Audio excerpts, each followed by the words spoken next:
Right, okay. Thank you also for getting us started with recording. We are recording our meetings, folks, just so those who aren't able to join us today still have the opportunity to hear about our discussion and learn about the direction that we're headed, particularly because now we're meeting bi-monthly as opposed to the previous monthly meetings that we were having.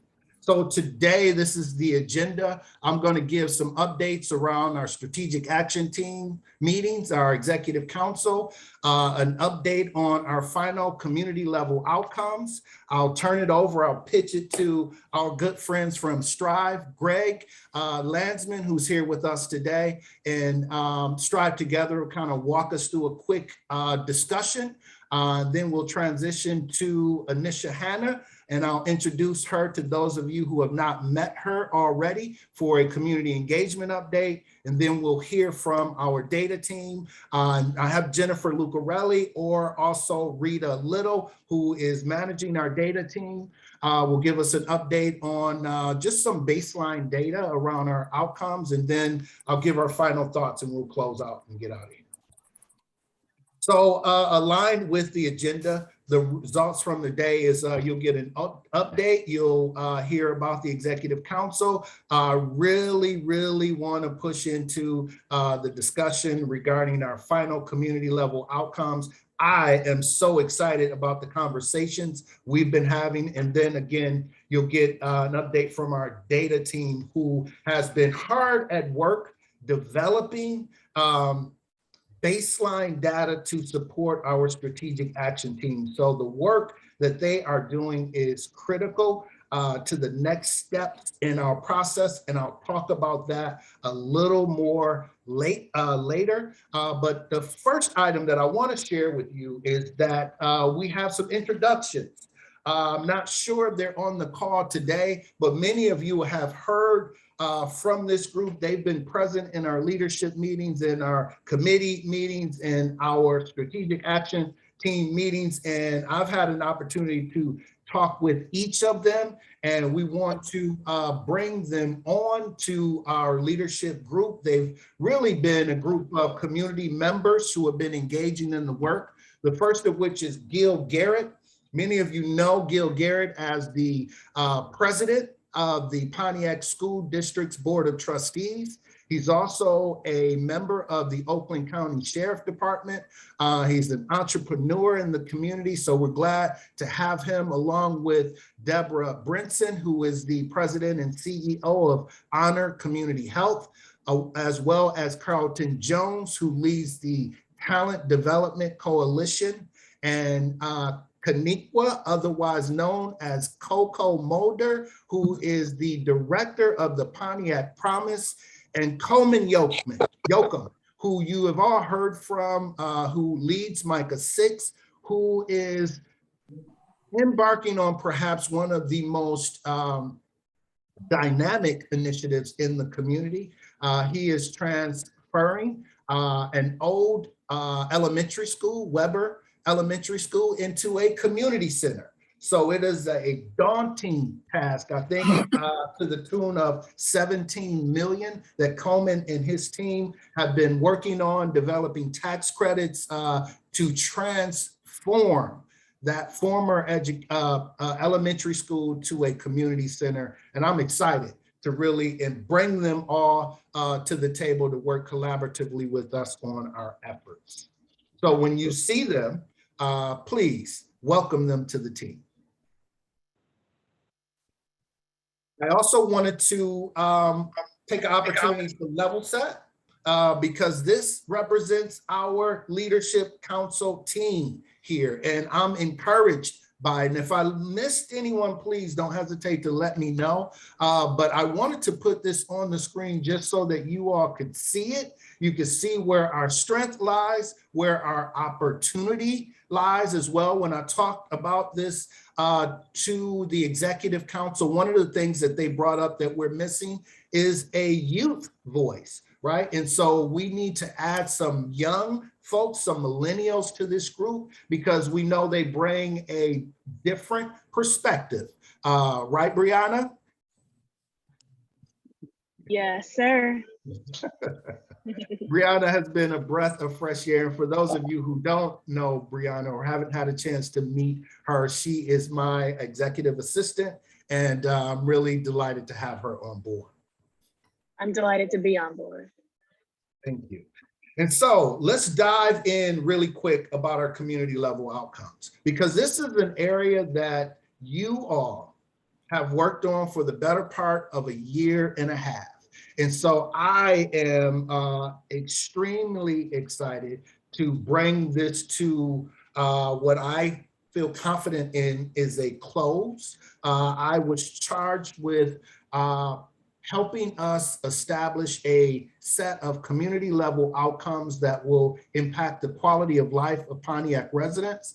And in that process, we've dreamed big. We are in the process of setting goals and taking action in our strategic action teams. So without further delay, let me introduce to you our official outcomes or focus areas aligned with quality of life in Pontiac. And they include thriving neighborhoods and a cradle to career education focus. And I'll take a moment to go into a bit of detail about each of those areas. So specifically around thriving neighborhoods, there are 4 areas that we want to focus on. And there's some overlap in each of those 4 areas as well. The first of which is safety, right? In order to have a thriving neighborhood, we know that residents, community members, visitors need to feel safe. But just as important as feeling safe in our neighborhoods, we want folks to feel safe in our public spaces as well, our parks, our recreation facilities. It's just critical that we develop a level of comfort around folks being able to walk in the community and engage in the community and feel that they're safe in the process.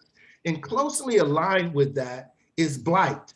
One of the things you may be familiar to that's more of a theory around policing is the broken window theory, right? And this theory says that if you leave a window broken in a community, it will attract additional broken windows. And it will also cause folks who are not from that community to assume that the leaders in that community don't care, because if they did, why would they allow this to continue to happen? So as it relates to blight, we're looking at residential and commercial properties that ensuring that that we limit the dilapidated property in our communities, that when we go to our parks, the first thing that we don't see is trash littered around those communities. And we have someone with us today, quite frankly, who's very familiar with that. And in fact, if you drive through certain parks, you might catch Minister James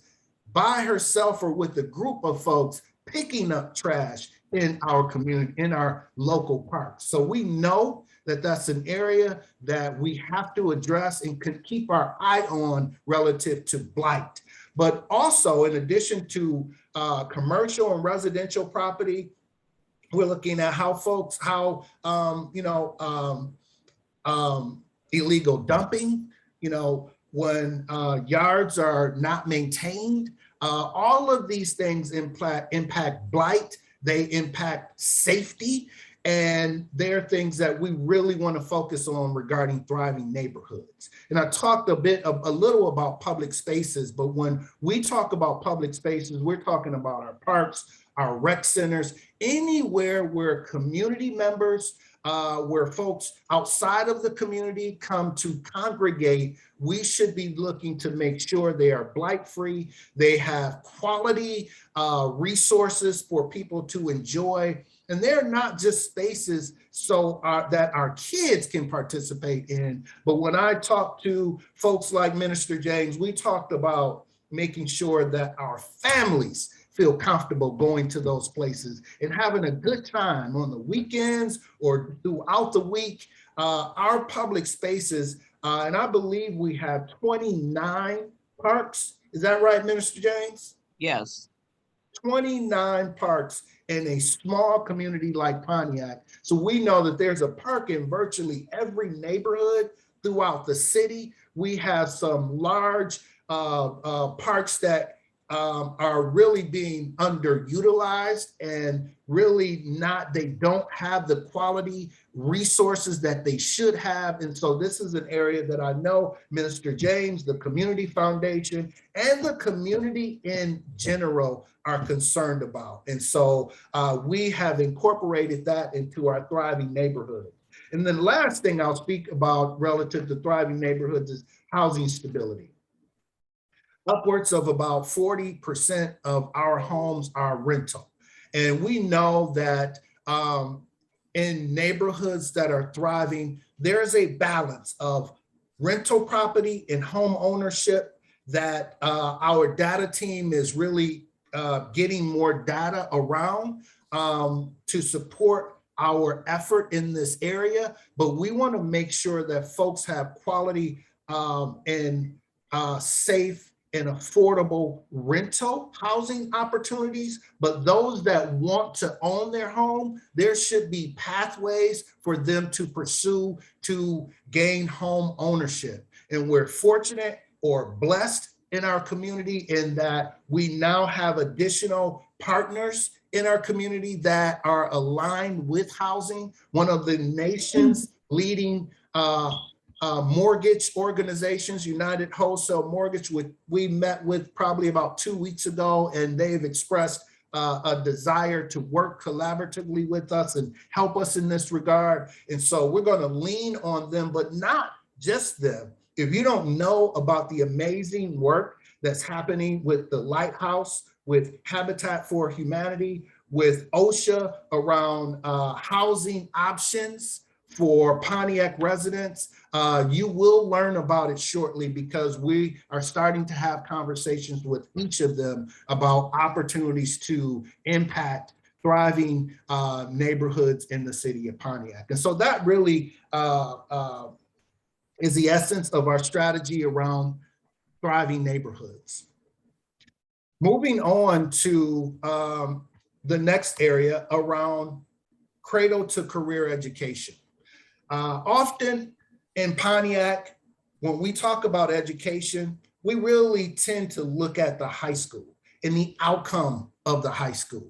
And many times unfairly, we blame the district, we blame teachers. But did you know that upwards of 40% of our young people start the kindergarten behind, developmentally behind, behind in their proficiencies of their basic knowledge? And what research tells us all is that if you start K through 12 behind, you will likely stay behind. And by the time you become a high school student, you might be 2 or 3 grade levels behind in English, behind in math, behind in reading. So we know that kindergarten readiness is an area that we really have to uplift in Pontiac. And the good news is that there are a number of organizations that are tackling that work that we can align with and build collaborative relationships with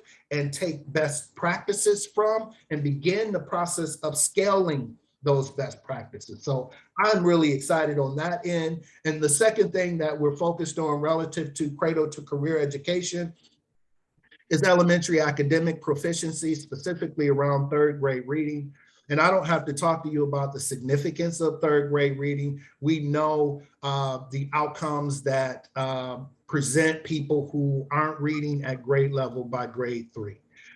Middle school grade math proficiency, we found that the research said that's critical because when you are deficient in math, you begin to eliminate potential career opportunities down the line from high school to college. And so we need to really tackle that in order to ensure that our community members can thrive as adults. And career pathway exposure. When we talked to Superintendent Williams last week, and so those of you that are on Facebook have probably seen some of the posts that Gil Garrett and others have begun to share about the pathway work align with the high school. So they're looking at IT pathways, they're looking at business pathways, engineering pathways, and health science pathways. And it's important that there is a groundswell of support that surrounds the school. And when we talk to Superintendent Williams, we talk to her about not pushing into the classroom. What is it we can do outside of the classroom to help ensure that we support the efforts of the district? And we'll be reaching out to other districts, other schools as well, our charter schools, but it's important to uplift our primary system of education in Pontiac. And college readiness is another area that we want to focus on. We know that there's a growing trend around ensuring trades and career and technical education, but we don't want to lose sight of the need for our young people to earn 2- and 4-year college degrees as well. And I am, and I know Stacy is, and I know Anisha is, as well as a number of other folks who are from Pontiac who can attest to the power of a college education and its ability to transform lives. So while we are also looking at post-secondary and career attainment, post-secondary around those trade schools, we definitely want to make sure that we highlight and support not just folks getting into college, because we know that our young people are in danger of not persisting even in their second year of college. So we have to figure out a better way to track the outcome of our K-12 system and follow those kids from the time they walk across the stage to the time they either finish a trade or a college or enter their profession. I know there's a lot that has taken place around 21st century skills development, and that goes aligned with that as well. And so these are the things that really capture the essence of our approach to improve the quality of life for Pontiac residents by focusing on thriving neighborhoods and a cradle to career education strategy. And I want to take a moment to pause to allow us to really have a conversation around that, so that as an organization, we can say, you know what, based on everything we've done in the last year and a half, we're aligned with where we need to go, and we can begin to move forward and begin to align strategies around those areas. And let me say hello to our illustrious mayor, Deirdre Waterman, who just joined us. We are always blessed to have you, Mayor Waterman. Good morning to everyone on Dream Cruise Friday. Yes. So with that, I'm going to turn to my friend from Strive, Greg Landsman, and have him take it away. All right, thank you, Samino. We're going to get you all into breakout rooms very quickly so that you all can jump in, talk through what feels good about this, where you'd like to see some changes, etc. But I wanted to just say what a big milestone this is in terms of what we see across the country when communities get to outcomes and they start to refine them and make them stronger and more, relevant to the work that's happening in their communities. Really significant change happens. And I wanted to go through just very quickly the why these are so important. And some of this you already know. What it is and then how it works, right? So why it's so important is that when a group of people agree to work on a set of outcomes, measurable outcomes, it becomes that much easier for people to align their work, to have all kinds of shared strategies, to start aligning investments, whether that's financial or human investments, to improve that outcome. And there's this shared accountability that develops where all of a sudden, kindergarten readiness rates or eviction rates or housing stability, where you all land on that. It's one thing to have it out there in the universe, but when a group of people grab that outcome and say, okay, this group and how we grow, because it will grow and more people are going to grab that outcome. I've always described it as a big wheel. Like the outcome is a big wheel that's kind of stuck, right? And then if one person or one organization tries to move that wheel, it's going to be really hard. But if everyone grabs onto it, if an entire community grabs onto that wheel, all of a sudden you start to see it move. And so school readiness rates go up. And it's not just a percent, so if you go from 50 to 55% of kids that are ready, in Pontiac, that's probably 500, 600 kids that are ready for school, that are going to be reading successfully on grade level by third grade. That high school graduation rate, the blight rate, if all of a sudden those numbers are moving, you're talking about hundreds, if not thousands of people who are better, doing much better. And so the outcome becomes, that measurable outcome becomes a way to really organize shared work and to build a movement. And it really is a remarkable and a critical milestone. So this is a celebratory moment. Obviously, we're not there yet in terms of finalizing it and saying to the community, hey, this is who we are. And this is why it's different, right? This is why it's different because we are setting some really ambitious goals and we're organizing our work, all of it, around hitting those goals. And so it makes a big difference. The outcome that really makes a big difference is when, because what is an outcome, but you as you just walk through it, it is saying in school readiness, or let's say high school graduation. Right now it is at 65%, 60, I don't know, but it's saying we want to go from 65 to 85 in the next 5 years or the next 10 years. Okay.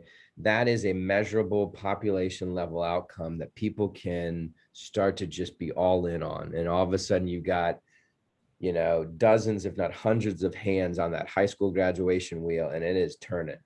And it will take some time, but over a couple of years, you'll be like, wow, if we hadn't done this, it would have been stuck. And maybe you would have seen a little bit of work improvement, but now we've got, hundreds, if not thousands of kids who are graduating because of all the shared work that we did. So that's what the outcome is. It's saying we are here at X percent and we're going to Y percent, and we believe we can get there in 3 years or 5 years. And then, how it all works is once you all finalize these over the next whatever period of time, you put it out into the community in a report card and you say, hey, this is who we are. These are the outcomes that we're going to work to achieve. It's going to take us a decade or two, but we're going to keep building this momentum and movement so that more and more people and more dollars are aligned to moving these outcomes. And it is just the way in which this work is different than everything else, in my opinion, our opinion. And we've now seen over the course of a decade in 70 cities, real change because people said, okay, we're going to move these numbers. We're going to organize all of our work around it, shared work. Everyone still does their thing, but when we come together, we're going to do this. We're going to be all about moving these outcomes, and they move. And they've moved in every community, sometimes slowly, and sometimes pretty rapidly when you have a big policy change, everyone gets quality preschool for 2 years. All of a sudden your school readiness rates are going to skyrocket. So I just wanted to set the stage, and then you guys are going to hopefully you're going to break out into 2 groups. Samino put in the chat the 2 groups. Samino, do they pick? Well, I actually have 4 groups. Oh, sorry, So 4 if that makes sense. So there'll be 4 groups. You'll be assigned automatically. And groups 1 and 2, you'll talk about thriving neighborhoods. Group 3 and 4, you'll talk about the cradle to career education strategy. And really what we want you to do is just, think globally about it and decide whether or not you feel that as an organization, this is something comfortable or an area that we can really uplift and support. And so, and also if you have any additional items you think are missing from either of those focus area, thriving neighborhoods or cradle to career education. So are we clear on that? All right, so I'm going to break you all up and we'll see you in about 10 minutes.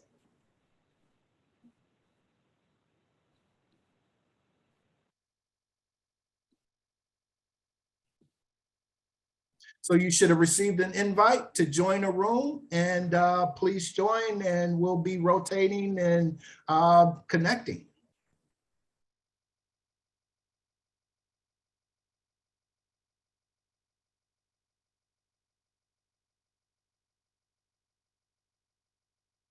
All right. That's All good. right, Greg. Good stuff, my friend. Okay, so on the other side, I'm sticking with you till 11, obviously. When they come out of this, you want to just popcorn around and have them report out. Yeah. And I'll try to steer them in a healthy, productive conversation if need be. And I'll alert them to have one person prepared to share out the discussion. Okay. Anything else you want from me? I mean, I'm on standby. Just let me know. Yeah, I think this was good. All right, keep going, man. You're doing great. Thank you, sir. Not easy. The meeting in person will help. Hopefully you get there. Yes, and so I do have that question as one of the polls. And so just so you know, as a reminder, when they come back, that's one of the things I'm going to open up the polls and get their thoughts. All right, I'm gonna go So use. we'll be able to get their feedback verbally and also from the poll as well. Okay, I'll be right back.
Hey, Greg, I'm just popping in and out of the rooms. Yeah, this is the problem with virtual because like, sure, I was like, what are we supposed to discuss? And I was like, if we were all in a room, that could have been a clarifying question. So Yeah, you just wanted them to just talk through it and get some initial feedback, right? Yeah. that's it. That's it. I'm not trying to make it complicated. I don't want to, hey, I like you. Let's just come back, get the yes, and then let's celebrate this moment. It takes to get to yes. You just Yeah. it's the direction is yes. We're Yeah. heading towards yes. Yes. So when I bring them back, you want to introduce the polls and push them in, or do we want them? You do the polls. I think when you bring them back, Just quick share out? how about this? I'll do the share out. Yeah. All right. I'm gonna join one more room and then I'm gonna come back and close it out.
All right, I think they're ready.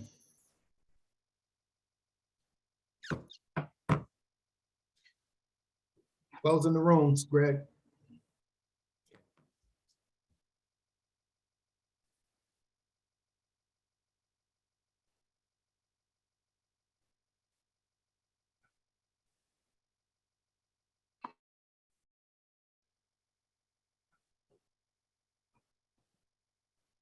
Kayla, I'm gonna actually start with you if you don't mind and just having a brief share out.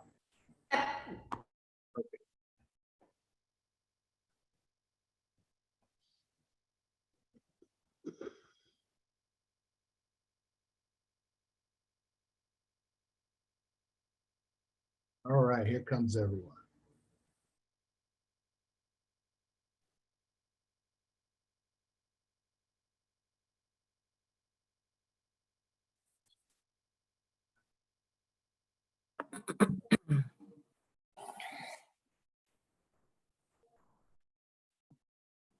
Welcome back, everyone. Welcome back. Greg, you want to keep the party going, buddy? So what we're gonna do is just have one person from each group just sort of share a little bit about what they heard, what they all discussed. I mean, this was sort of high level general feedback. And, you know, as we have this conversation, hopefully, you know, that this is a work in progress. We'll continue to strengthen and refine these measures and alter them if need be based on what you all want. So let's start with Kayla. Do you want to go first? Sure. And Yeah. Dominique was in our group as well. And then Rita and Brianna. Dominique stepped away for a second, so I can share. We were both excited about the direction that the outcomes were taking, and had talked about honestly being a little surprised that all of these hadn't come up previously in the conversations. And so we thought that they tie really nicely together. So the thriving neighborhood outcomes, if the neighborhoods are thriving, it's going to lead to better student achievement. And if students are doing better and graduating from high school, getting into college and successful careers, hopefully staying in Pontiac, that'll also help lead to more stable households and stronger neighborhoods. So we felt like they all tie in together. And because of that, are really excited about the possibilities for the work ahead. Dominique, if you're back, feel free to chime in. Awesome. All right, who wants to go next?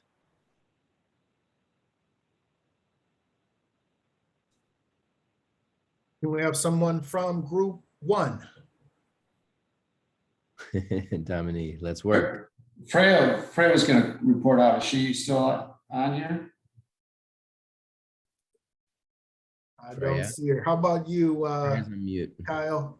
You want to share out? I didn't take any notes. Yeah, actually, ours was more a conversation about the execution of two pretty significantly large ideas. That is it too much? Can we be effective with the group and focus on enough on both sides? And then it was. But we did identify that we see there is specific groups of people that do want to focus on each side. So then we started, and then as we ran out of time, was diving into really Semino's group. Is there enough staff, frankly, for him to be able to, kind of help guide us in those both directions? And I think we got to dive into that a little bit to really see if we can be effective in a positive way. I use Ryan quoted something about hunting 2 rabbits at once and only missing them both or something. I don't know. I said Ryan. Sorry about that. You want to repeat That's about right. If you chase 2 rabbits, you don't catch either one. I've never heard that. Oh yeah, chasing, not hunting. Yeah. So I as a serial entrepreneur, I get that because I tend to be multi focus in different fronts. But I know that when I do focus on one thing at one time, I am a lot more effectively successful there. So I think it's more of a watch out, and we should probably pay attention to that and maybe really kind of make sure we put the resources that are needed in both the courts so we are successful. So that was, I think, the majority of that. Ryan, if you want to add to that, feel free. Yeah, I think that was essentially it. I mean, I think the main thing was we recognize, I think, that we have the right people around the table in each area, but the question is sort of, do we have the infrastructure and apparatus to wrangle both? And will we maintain everyone's focus if the folks focused in one area are involved in the other area by virtue of all of us being a part of one group? Or are we better off really having group zero in those areas with less frequent crosswork? Yeah, it's fascinating. I will say that this dual approach, I think, is going to be very exciting for people in other communities that have been focused really just on education, when there is a huge growing demand for non-education, thriving neighborhoods based outcomes. And to see you all do this like this, I think, is going to be really profoundly important for for other communities. And the idea of having somebody who's focused internally supporting the education related outcomes, and then a partner in crime who's supporting the thriving neighborhoods, obviously, that's a resource question, but that's a really intriguing and worth discussing idea. So all right, who's next? We've got 2 more groups. can go next for group 3.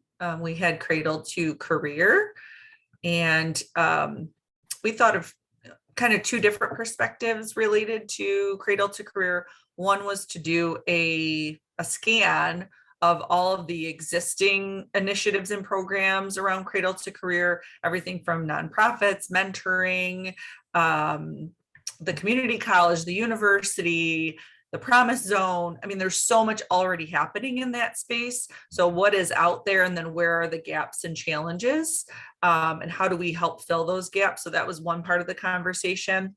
And Jennifer Lucarelli shared that, she could add that as part of the data team to do an analysis of what exists already. And then the second part of the conversation was, there are all these opportunities out there. How do we encourage the community to engage and participate? How do we make it easy to navigate? How do we remove the fear? And how do we ensure that there are smooth transitions as individuals go through each phase of the process? How do we assist them if they're interested in post-secondary to use the Promise Zone to its full benefit and get connected with the community college or the university or an apprenticeship or the proprietary school? So it's kind of a 2-part conversation, one on seeing what's out there and where are the gaps. And then part 2 was how do we leverage those existing programs and encourage community members to actively participate. Amazing. I mean, that's the kind of stuff that gets generated and pulled together as part of outcomes-based discussions. Awesome. All right, last group. Or was that the last group? Well, we heard. No, we have one more group. Minister James, did you want to share? Eric, do you want to share what we talked about? Sure, yeah. So I had the privilege of being in the best group of Mayor Waterman and Minister James. We talked about the education, the Cradle to Career, and I think there's the general, positive about this field having a lot of data and a lot of kind of models to lean upon. But we kind of talked about how, in Pontiac, what can we begin to target? Is there, more research about demographics that we can do to find those high leverage populations that we can work with, such as, children in foster care, or perhaps children who are not in stable housing. And Mayor Waterman raised the point of how we can use that data to influence systems and policy, which I thought was a great point. But and I think we pretty much circled around that. And feel free to fill in if I miss anything. Yeah, we thought the Cradle to Career, the way that it's set up was good. We had no problems with that, but we did feel that we need to expand that to look at some of these vulnerable populations. We need more data on our children that are in foster care and how that whole system is affecting our children's outcomes for education. Mm-hmm. And what can we do to support, to help, create policy, as the mayor said, that will help us, because, to make sure that even when a child is in foster care, even when children find themselves in homeless situations, that there are policies and procedures and practices that will lift them up and allow them to be successful. So I would add to that, Minister James, our homeless population as well. And I don't know that we think enough about our school-age children that are homeless. I know I was the assistant football coach in the Pontiac School District, and I was dropping young men off to a hotel for the entire season. And so that is a population that we really need to wrap our minds around as well. So thank you for enlightening us on that. And so I'm going to quickly launch a poll. And so I want to, there are just 3 quick questions that I want to do a temperature check on. And so I'm going to launch it now. And if you could take a few moments to just address these 3 questions really quickly. So you should see it on your screen now.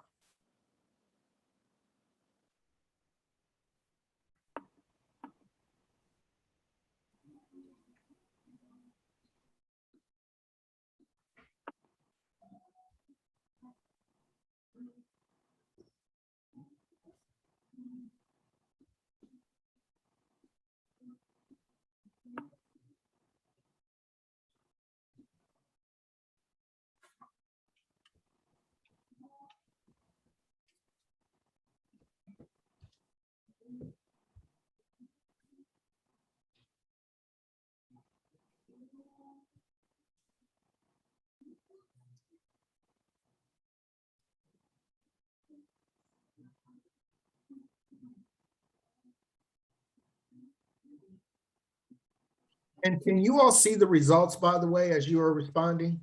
I Okay. can't. As soon as everyone responds, I'm going to end it. Looks like we have about 5 more people, and we'll give you about another minute.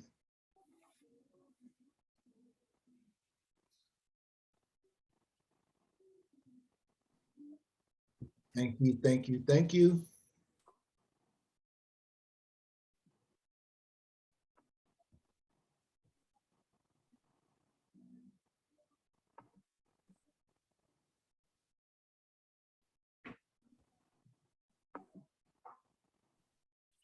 Okay, so it took about 1.5 minutes, and I'm going to share the results. Oh, share the results. Okay, can you see them now? Yes. Awesome. So it looks like we have 100% agreement on the first question. We're probably, as I suspected, you know, and as I identified folks in different areas, I did so recognizing that there are quite a few people that would fall in both categories around thriving neighborhoods and cradle to career. Gil is one that comes to mind as an Oakland County Sheriff and a treasurer of the school board, and then OSHA, I would imagine, the Office of Multicultural La Familia would probably be another, and a host of others. So, and this is one here that I thought was particularly important to know. It looks like almost half and half, 44 and 56% of folks. Some feel comfortable doing in-person meetings, some folks don't feel comfortable, and looks like the majority right now don't, and that's perfectly understandable. I just wanted to check the temperature because I am eager for us to begin the process of having physical meetings. I've met with a few of our partners who have the capacity to allow us to share, have a meeting where we're able to share virtually the meeting as well as have a physical space. And so let me get out of this and get back to the meeting. I'm going to exit the poll.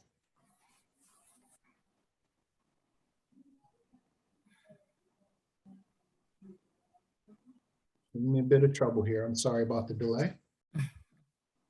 Okay, and so we are at 11 o'clock, and I know previously we talked about having an 1.5-hour meeting, but we didn't set it up that way. So can you, in the chat, let me know if you have an additional 30 minutes to hang out with us? If the answer is yes or no, please let me know, because I do have a few more things I want to share with you, but I want to be respectful of your time as well. And if the majority of us cannot stay, then we will defer to, or we will transition that to our next meeting, because I know I didn't set it up appropriately. I'm going to jump off. I just want to say congratulations, and you know, this is super exciting. You know, in terms of the work moving forward, one of the real benefits of getting to the outcomes is being able to start to look at the data and find out, okay, how many students are we talking about? How many houses, or, you know, whatever it is, are we talking about? And then disaggregate it by, you know, race and gender and, you know, and subgroups to say, look, if we really focus on foster care youth or those that are, you know, unhoused or whatever it is, we could increase this dramatically. And so it's a really powerful way to be way more strategic about having real impact. So congratulations, super excited for you. Love working with all of you. And yeah, that's it. So I'm out. Congrats. Thank you. And let me just share this really quick with everyone. Couple things. Take the opportunity to recognize this moment. It's been a year and a half, and we've been talking about outcomes and what are we going to do. There's been some frustration. This, to me, is an opportunity for us to fully transition to strategy, right? And looking at where we, in terms of our baseline data, where do we want to go? What length of time are we setting for achieving that goal? And to Greg's point a few moments ago, digging beneath the surface to identify those special populations that really may be driving the data. Maybe it's males, maybe it's females, maybe it's the African-American males or the Hispanic males. And this is the work of our data team. So I don't want us to get off without hearing from Jennifer, although they won't be able to present. I see your hand raised. So Jennifer, go ahead. Yeah, I just wanted to make a really quick announcement because I know we sent lots of emails. One of the things that this group has requested is collecting information on what's already happening in the community. And so Rita and I have developed a series of Google Forms where people can start feeding us this information, and then we will share it with the working groups. And so we are going to add a career-focused one per the discussion in our breakout group, and we'll be sending those forms again to you guys next week. So if you could just give us the information about the programs that you know, send it to people who are doing the programs. We're looking at, you know, the Thriving Neighborhoods, neighborhood watches, tutoring programs, any kind of like scholarship for college or trade school or training, things like that. So very important that we collect that information to build upon what's already happening in the community. Thank you, Jen. So our next meeting is Friday, October the 15th at 10 o'clock. That will be a 90-minute meeting. And I do apologize for this particular mix-up and not having the 1 o'clock. Freya, I see you. Did you have a comment or a thought? I just wanted to say congratulations to all of you. It's just wonderful to see how much you've done together. And I'm just really proud to be part of this. That's all.